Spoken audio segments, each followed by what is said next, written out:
ಎಲ್ಲರಿಗೂ ಬ್ರಿಟಿಷ್ ಇತಿಹಾಸದ ಹೃದಯದಿಂದ ನಿಮಗೆ ಸ್ವಾಗತ. ನಾನು ಧ್ರುವ್ ಮತ್ತು ನಾನು ದಕ್ಷ್. ನಾವು ಅವಳಿಗಳು. ಇಂದು ನಾವು ಬ್ಲೆಚ್ಲಿ ಪಾರ್ಕ್ ಜಗತ್ತಿಗೆ ಹೋಗೋಣ. ದಕ್ಷ್, ಬ್ಲೆಚ್ಲಿ ಪಾರ್ಕ್ ಎಲ್ಲಿದೆ ಗೊತ್ತಾ? ನಮ್ಮ ಮನೆ ಮಿಲ್ಟನ್ ಕೀನ್ಸ್ ಹತ್ತಿರ.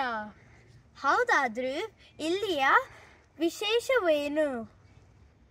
ದಕ್ಷ, ದ್ವಿತೀಯ ಮಹಾಯುದ್ಧದ ಸಮಯದಲ್ಲಿ ಬ್ಲೆಚ್ಲಿ ಪಾರ್ಕ್ ಮುಖ್ಯವಾದ ಪಾತ್ರ ವಹಿಸಿದೆ. ಹೌದಾ? ಇಲ್ಲಿ ಬಾಂಬ್ ಹಾಕಿದ್ರ?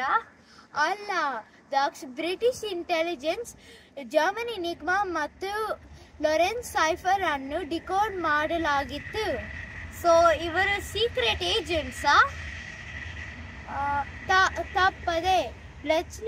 ಬ್ಲೆಚ್ಲಿ ಪಾರ್ಕ್ ಸರ್ಕಾರದ ಗುಪ್ತ ಕನಸಿನ ತಂಡ ಅಲನ್ ಟ್ಯೂರಿಂಗ್ ಮತ್ತು ಅವರ ತಂಡ ಇಲ್ಲಿ ಕೆಲಸ ಮಾಡಿದರು. ಸೊ ಈ ಸೂಪರ್ ಹೀರೋ ತಂಡದಂತೆ ತಿಳಿಸುತ್ತಿದೆ.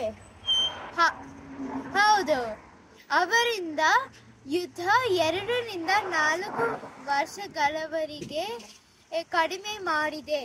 ಇಲ್ಲ ಎಂದರೆ ಏನಾಗುತ್ತಿತ್ತೋ ನೆನೆಸಿಕೊಂಡರೇನೆ ಭಯ ಆಗುತ್ತೆ.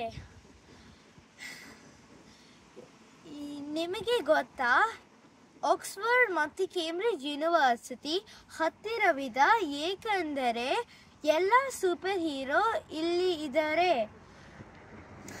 ಇಲ್ಲಿ ಲಂಡನ್ ಹತ್ತಿರ.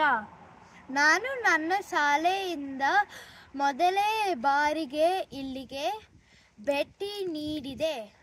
ನಾನು ನಿನ್ನೊಂದಿಗೆ ಬಂದೆ, ನೆನಪಿದೆಯಾ? ನೀವು ಇಲ್ಲಿ ಬನ್ನಿ, ಬ್ರಿಟಿಷ್ ಇತಿಹಾಸದ ಕಲಿಯಿರಿ. ಜೈ ಕನ್ನಡ, ಜೈ ಕರ್ನಾಟಕ. ಧನ್ಯವಾದಗಳು.